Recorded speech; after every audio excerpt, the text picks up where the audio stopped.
Minnesotans take great pride in their history and enjoy supporting their own local businesses.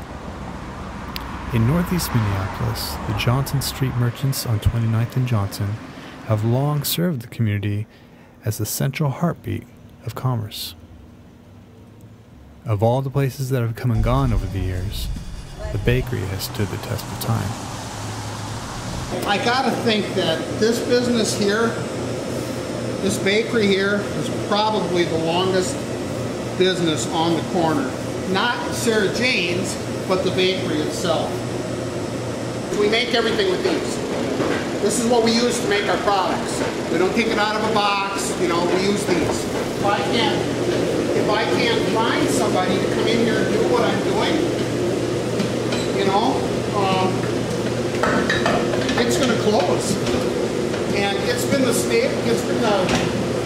staple, the stability of this neighborhood since 1926 when I came here. We do things still the old-fashioned way. And I think, you know what? Progress is good.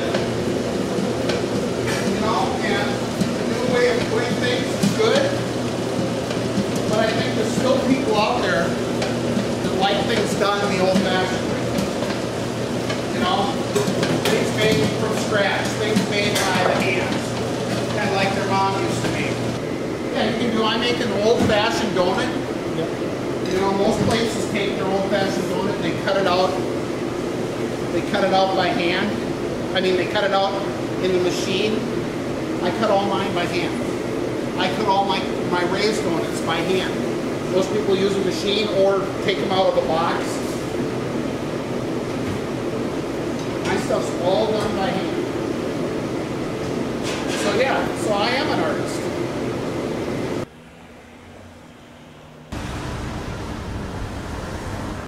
We bought the filling station, and we tore the filling station down and built this building here on 29th and Johnson Street about 1961. Many of the people that were in business here over the years, we have taken care of their funeral services, such as Cliff Elson that had the drugstore, the fellow that had the bakery, that changed hands, the grocery store across the street, the Super Value. We had 3 or 4 family members there, and we've had funerals with all of these people on the avenue, and they've been very, very good to us, and of course we try to be good to them.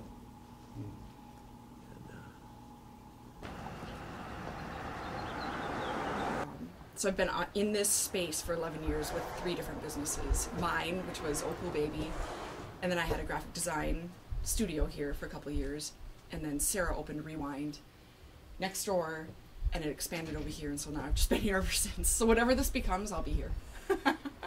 It's tough with a little neighborhood business, a bookstore that was next door, Opposable Thumbs. In theory, everybody loves to have a bookstore, like an independent bookstore in their neighborhood, or even certain restaurants, but you can only so many people can go to something every day. And so unless you have a draw of something that is really truly unique or can get people from all over the city, then it's really tough to make a go of it. I mean, coffee is a different thing because everybody wants coffee every morning. It's awesome owning a coffee shop. It's like you're just going and having coffee with all your friends all day long. It's awesome.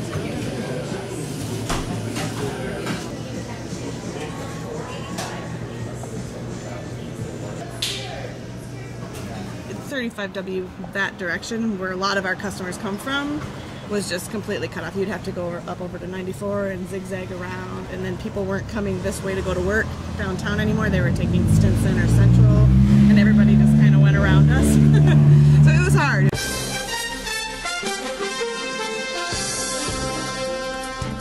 We bring you ongoing coverage of a interstate freeway bridge that collapsed in Minneapolis tonight. We are preempting NBC Nightly News to continue to bring you this live coverage. As you see it here, this is the bridge. It's called the 35W that collapsed over the Mississippi River at 6 o'clock at Minneapolis time. A lengthy bridge construction project is putting the squeeze on local town. Road work is limiting access to several businesses, and the alternate routes only seem to take drivers further away. It kind of slowed down. The economy was kind of yucky, and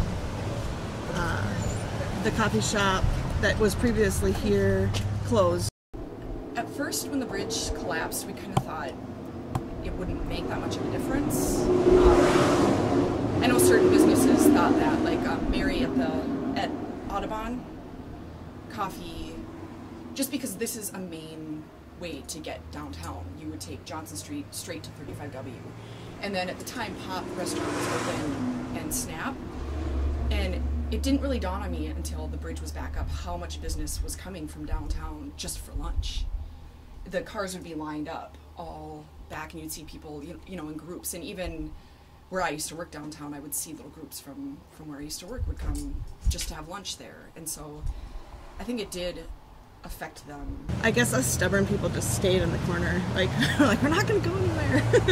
While the I-35 collapse affected some businesses, most of these stores simply need to survive the change that happens over time. Over time, the change I seen, lesser traffic, more people moving out to the suburbs. Like a lot of people remember me, but they go to other parts of the city.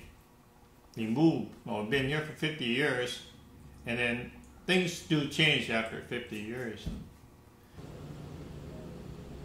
Probably. I think I started Hatchie in 1967. 67? And we moved in the house in 69. Well, there you go. Yeah, pretty long. I've been getting my hair done since 1968. But then I was doing it somewhere else before. Nearly 100 years of business on Johnson Street. Some stores have closed. New ones have opened. These stores have provided the community a place to grab a cup of coffee, talk with friends over lunch, their morning pastry, vintage clothing, or spend a day with the family. And if these merchants survive another 100 years, it'll be because of the strength of the neighborhood surrounding it.